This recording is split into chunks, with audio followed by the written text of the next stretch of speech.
सुरलोक में भी देवगढ़ जिसकी उतारे आरती, भगवान भारतवर्ष में गूंजे हमारी भारती। तुमको नमन भारत के अनमोल लाल, तुम्हें पाकर के ये भारत भूमि हुई निहाल। यहाँ उपस्थित सभी जन को मेरा प्रणाम। मैं बात करने जा रही हूँ महामना मदन मोहन मालवीय जी के बारे में। 1857 की क्रांति के असफलता के बाद भारतीय जनमानस निराश सा हो गया था। ऐसे में 25 दिसंबर 1861 को तीर्थराज प्रयाग में बालक मदन मोहन का जन्म हुआ, जिन्होंने न केवल भारतीय संस्कृति का संरक्षण किया वरन शिक्षा के द्वारा आधुनिक ज्ञान विज्ञान से समन्वित विकास और प्रसार से पराधीन राष्ट्र के आत्मविश्वास और स्वाभिमान को बढ़ाया। महामना के जीवन के दो ही आधार थे, ईश्वर भक्ति और देशभक्ति।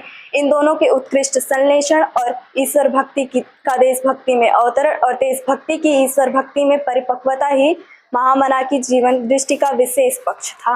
महामना सच्चे अर्थों के तपस्वी थे। सात्विक तप के सारे पक्ष उनमें विद्यमान थे। श्रीमद् भागवत गीता में वर्णित वाचिक, कायिक और मानसिक तप के वे साधक थे। सदा शुद्ध संकल्प युक्त रहना उनका मानसिक तप था। अशुद्ध, असत्य और अप्रिय और खोटे शब्दों का त्याग और सदा शुद्ध, प्रिय और मधुर वाणी का प्रयोग करना उनका वाचिक तप था। लोगों की सहायता करना, समाज की सेवा करना और देश के लिए शरीर पर होने वाले कष्टों की परवाह न करना इनका शारीरिक तप था। महामना प्रखर राष्ट्रवादी और उच्च कोटि के देशभक्त थे। जाति, धर्म, संप्रदाय और क्षेत्र के आधार पर भारतीयों के मध्य बढ़ते दुराव को समाप्त कर इस देश को शक्तिशाली राष्ट्र और संप्रभुत्व देश के रूप में देखना चाहते थे। अपने इन्हीं सपनों को साकार रूप देने के लिए और शिक्षा के व्यापक प्रचार प्रसार के लिए महामना ने काशी में हिंदू विश्वविद्यालय की स्थापना की।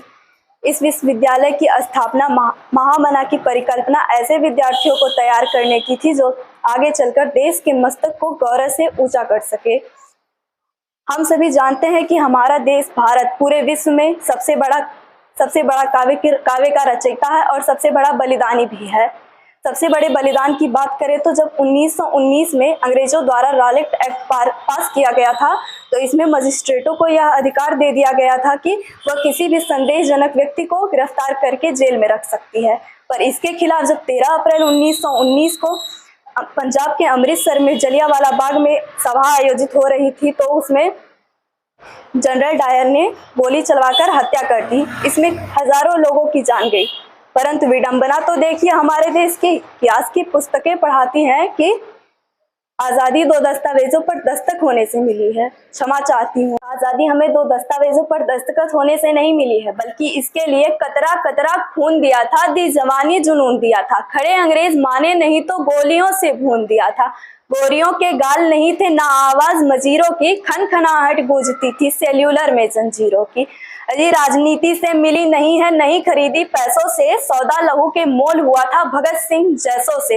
और माओ ने गोली खाई थी बेटे लटके फंदों पर, आजादी की डोली उठी है कुर्बानी के कंधों पर। आजादी की डोली उठी है कुर्बानी के कंधों पर। जय हिंद, जय भारत।